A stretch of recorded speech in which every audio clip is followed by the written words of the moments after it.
Welcome to another episode of the Real Estate Growth Network podcast. And today we had an interesting conversation. And it's funny because, when we talk about the macro stuff going on in the market, such as MLS changes or private listings, it's easy to really like focus on the problems versus the solution.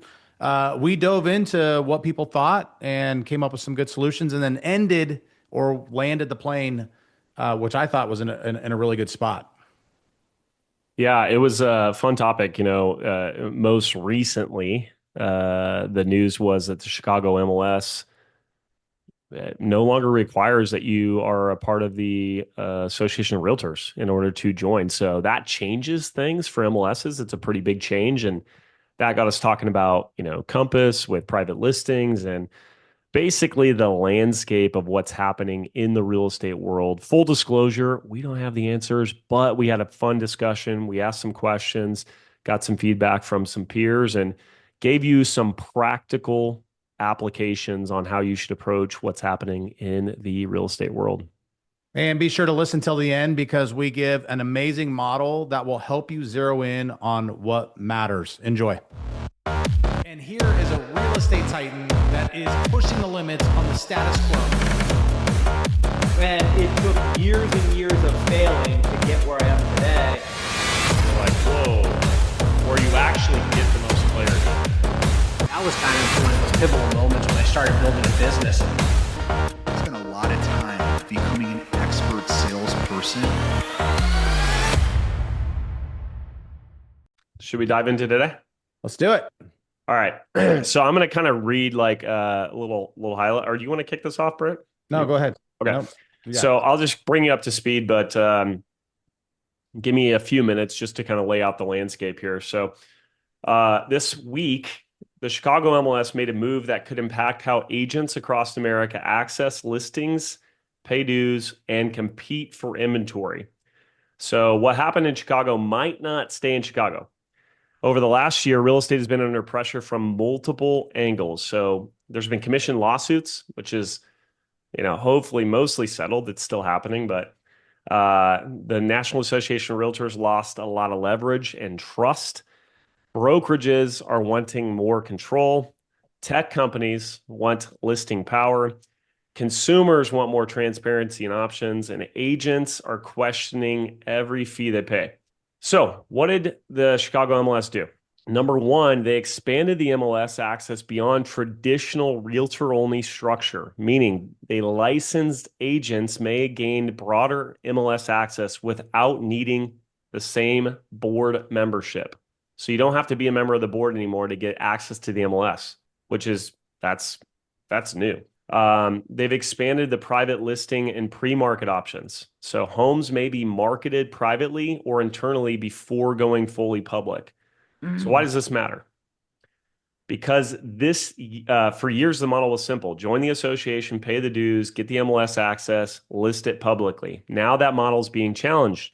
So what could this mean nationally? If more MLSs follow, agents may reevaluate dues and value. There might be more private inventory competition. Listing strategies become even more important, which I think is 100% accurate. Consumers are going to want more guidance. Strong agents will win more. Average agents can get squeezed. So what matters most for us? Obviously, we can't control the industry change. We can control our skill, relationships, database, trust, speed, communication, and the value that we bring to our clients. So the best agents adapt faster than others complain. So this is really interesting because, in a broader landscape too, Compass, you guys know, is in this battle to take or to allow their listings to go private. That's happening right now. They're battling it out with Zillow. I'll let you guys Google all that or go to ChatGPT and figure out what's going on there. But I think there's a couple questions I wanted to talk about, and we wanted to bring this more to the group. So what kind of questions and thoughts do you guys have around all of this?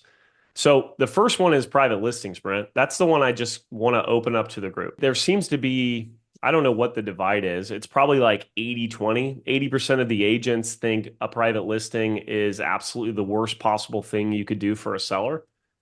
And 20% think that that's not 100% accurate. So what do you guys think? Let's talk private listing. Basically, you're marketing a property without putting it on the MLS. What do you guys think about that? What's the pros? What's the cons? I definitely think the cons is like you're not getting the exposure that you need. I mean, unless you're doing like a private that's out on Zillow, when Zillow's the biggest platform in the world for real estate and you don't market on there, like that's going to hurt. Now, on the flip side, the pros are like you can double side a lot of transactions.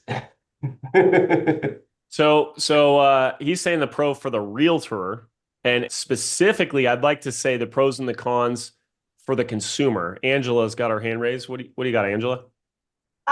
Well, with some stuff like land development deals, builder opportunities, if it's on the market, they won't look at it. So I think there's a really good opportunity for private listings over public in some scenarios, and just the same thing. I mean, if it's a standard residential home, we need the whole United States to be able to see it in that scenario, in my opinion. Yeah. So Angela's saying there's scenarios where it might make sense. Go ahead, Britt. Well, I think a way to think about it, the MLS typically is leaning into consumer protection, and investors, builders, developers don't really fall into that camp traditionally, in my experience. Meaning commercial real estate has completely different rules. Like you don't even have to put it in the MLS. You can put it wherever you want. You can keep it private. You can do whatever you want. But the question is when you unpack commercial real estate, has anybody ever unpacked that? Like, has anybody ever like looked for real estate commercial wise? Like it's very disjointed. It's very hard to find. You need a professional to go out and find it. But is that serving the client the best? That's hard to say. It's really hard to say how it's benefiting anybody other than the industry itself. Like you have to go use a commercial agent most of the time if you want to try to find what you're looking for. I think there is a place for private listings if you have a high profile client, or if have a client that values their privacy and only, wants it marketed in certain places. It allows you to have more control over, who gets to see it. And yeah, I mean, not everyone wants pictures of their home blasted all over the internet. Yeah, I mean, if you look at the pros and cons, I mean, an obvious con is if you don't put it on the MLS is probably the best way to get exposure. So the downside to the seller is if you don't use the MLS, there's a very real possibility that you're not going to get the most amount of buyers, right? That's pretty obvious. What's the opposite of that though? Like what's the benefit? I think depends on the market. But I can speak personally because before the rules existed, we would market properties before we'd put them on the MLS. And we fully intended to put them on the MLS. In fact, we put most of them on the MLS. But what we did was we built up a lot of excitement on the property before it went on the MLS. Now, in the event you get an offer prior to listing, do you think the buyer has much negotiation room? No, because you have the threat of putting it on the market. So I think it's actually debatable. Like, you might be able to get the most amount of money. It's a possibility. I think it's at the very least, it's an academic debate. It's a very real possibility. You could get more money not going on the MLS. I'll give you my two thoughts around it. First thought is the challenge with today's market is they're presenting it as a good option and possibility in any market and as a program. So they're like, trust me, you want to use our brokerage because we have this private exclusive option before you go whatever. And this is how we release it. I think that's actually damaging to the seller because the reality, what you're explaining, Chase, the reality is in certain markets, it makes sense, or in certain scenarios, it makes sense, but it doesn't make sense as a whole to all consumers in every market. So here's what I mean by that. The two different types of scenarios I think it works in. In today's market, I think it works in very unique properties that you don't know what the price is. It's hard to determine what the price is. You use the preview or the coming soon to test the market reaction. Now in marketing, we use data to determine price. Sometimes The price helps you get the data. So that's a scenario today. But what you were alluding to, Chase, is in the old market when it was fast, when it was moving fast, you didn't have time to get enough exposure. Meaning if you put it on the MLS, like it was pending a day later or 2 days later, you didn't have enough time to expose it to the most amount of people. So in that instance, you would use coming soon to build up the amount of people that knew about it. So if anybody needed to get their ducks in a row, their financing set up, whatever, you had more people interested in the house by the time you went live on the MLS, and then you had more people through, more leverage for the seller, top dollar type Well, scenario. I think the So other thing to keep in mind too is not all realtors are created equal, right? So let's say I'm marketing a property private and I don't know, let's just say I have a distribution list and people actually, agents, an agent distribution list, and people actually see my stuff. That probably gives my seller a big edge versus the other agent who doesn't have that distribution list, right? correct. And so you can't say like, oh yeah, a private listing is in your best interest and it's always the case. So I think the debate, from a lot of leadership that I actually agree with is disclosure. Like sellers need to 100% understand what they're agreeing to if they don't put it on the MLS. So let's open it up with maybe like a group discussion question, Brent. Do you have one of those that's your favorite? Well, I mean, to me, We there's got so like many. 20 questions. I So, know there's so many good ones. well, here's one. I'll just tee this up. If MLS access becomes easier, what changes for you guys? If you don't have to be a member of an association to join the MLS, how does that change things for you? We wouldn't have to pay the dues. I mean, really, is that how that's gonna go? But or be a member of NAR, but I don't know. That's not really beneficial. I don't know. Well, maybe save money. Kyle, go ahead. I think it opens the door for way more competition as agents, like out of market. Like, you know, I'm 5 hours away from you guys down in Boise, and there's still Boise agents that will drive up here to show a property. And it's like, that doesn't make financial sense for me personally, but it's like, if they're open to all these MLSs, like they're going to go expand for like the agents that maybe aren't as busy that are like looking for that deal. And so I think it just gives you more competition. And then I mean, legally, like you're representing a client that you're not familiar with the area, which is like an ethics thing. Like people come up here and they don't know nothing about the property or location or anything. And so I think it gets messy. Yeah. But isn't Yeah. ethics an association thing? So if they're not even a part of the BRR, like how do you go after them for ethical violations? Well, that's an interesting question. Bill, go ahead, and then we can talk about ethics. But I think the associations are in trouble. That's what I think personally. Go ahead, Bill.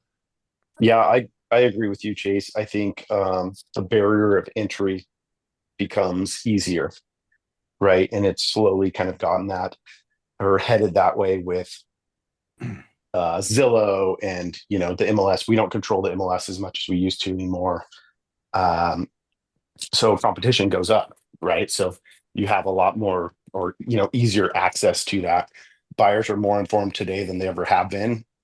And this is just going to continue, to kind of go that way. And so you just have to elevate your game and your skills and set yourself apart.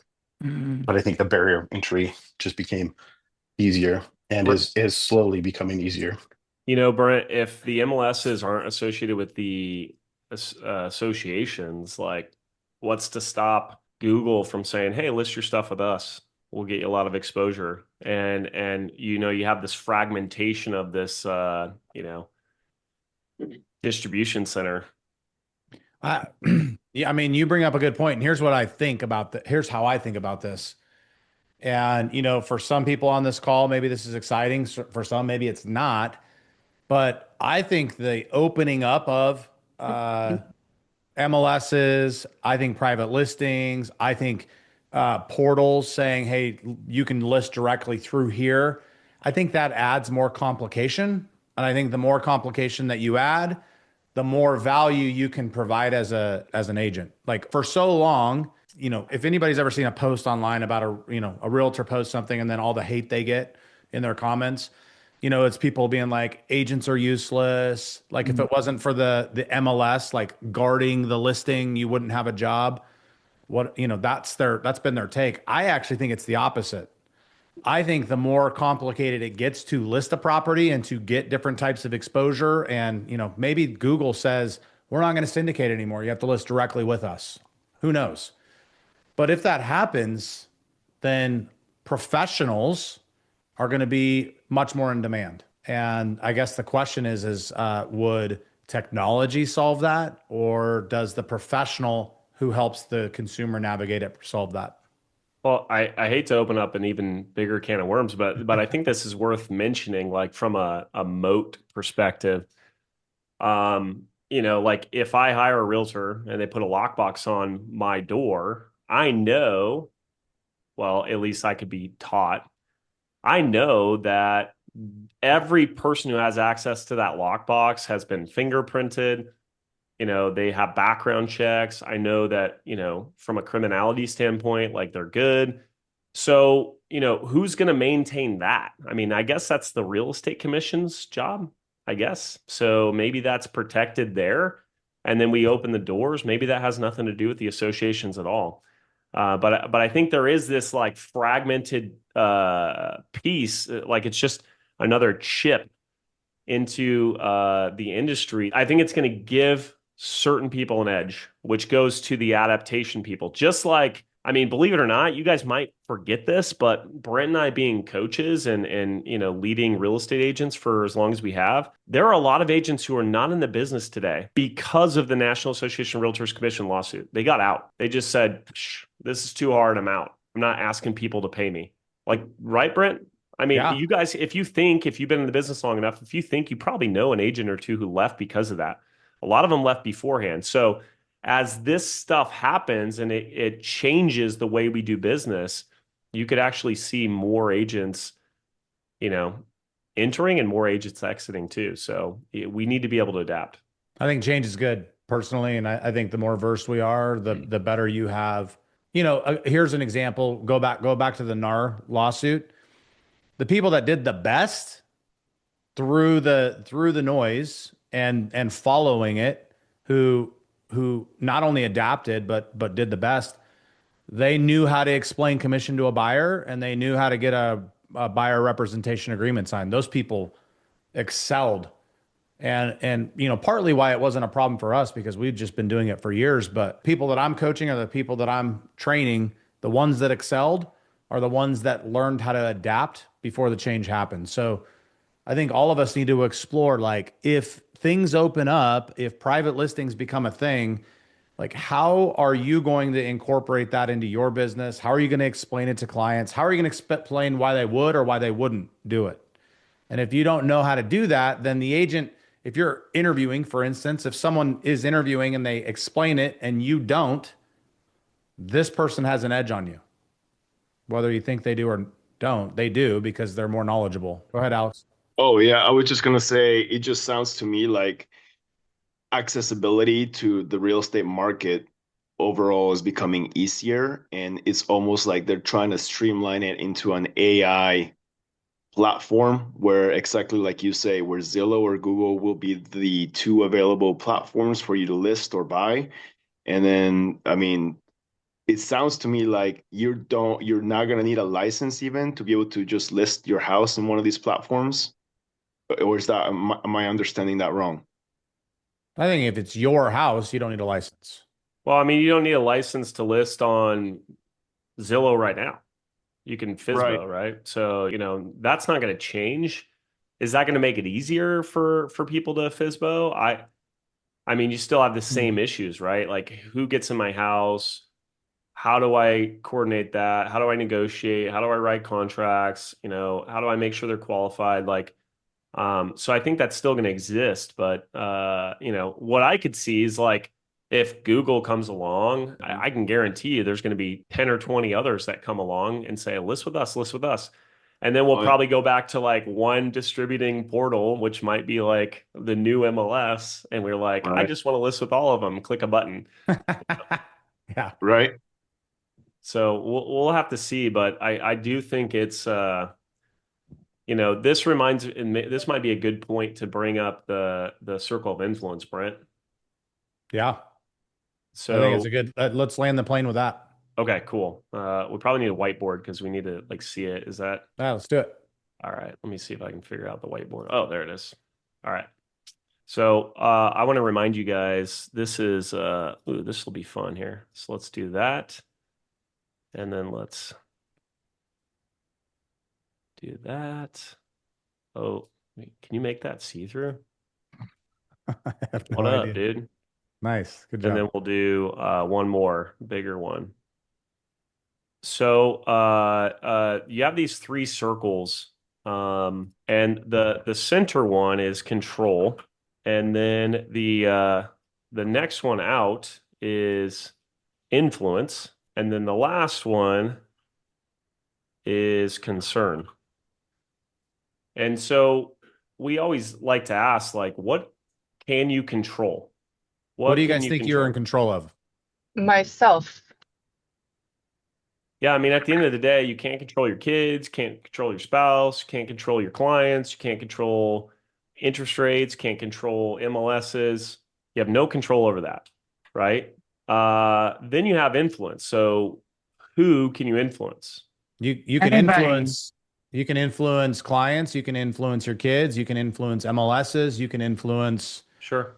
right? Social media, right? Yeah. You have influence over those things. Then you have concern. And concern would be something you have zero influence over. So zero control, zero influence. Interest rates.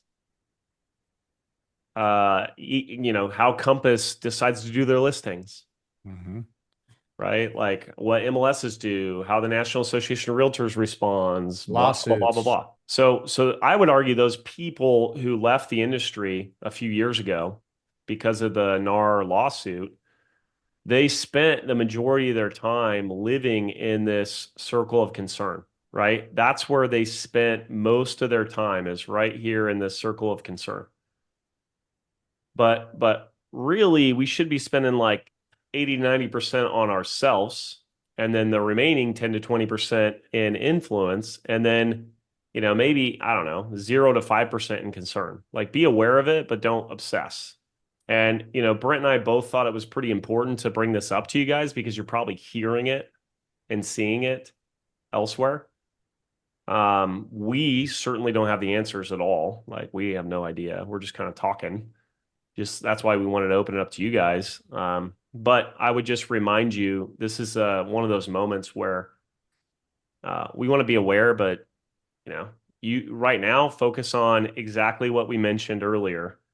Those things you actually do control: skill, relationship, database, trust, speed, communication, and the value you bring to your clients. As long as you're doing all of that, it doesn't really matter where you put your listings, right? This may be the conversation that MLSs are having right now is, all right, well, now that could be more competition for MLSs, maybe they're going to think about how to bring better value to the people that are using their platform. Because right now, most the MLS that I'm a part of, it's like kind of trash, in terms of UI, your It's UX, a monopoly. and You have to use them. You have no choice if you're a realtor. Yeah. So it's forced in their hands. Same with the National Association of Realtors, right? You don't really have a choice. So all right. Well, you probably have more questions than answers, but focus on those circles, right? You focus on what you can control yourself and what you can influence. So great. Hey guys, thanks so much for listening to another episode of the Real Estate Growth Network podcast, where we dig into real estate topics. And we put these out every single week, and we look forward to seeing you at the next one. See you later.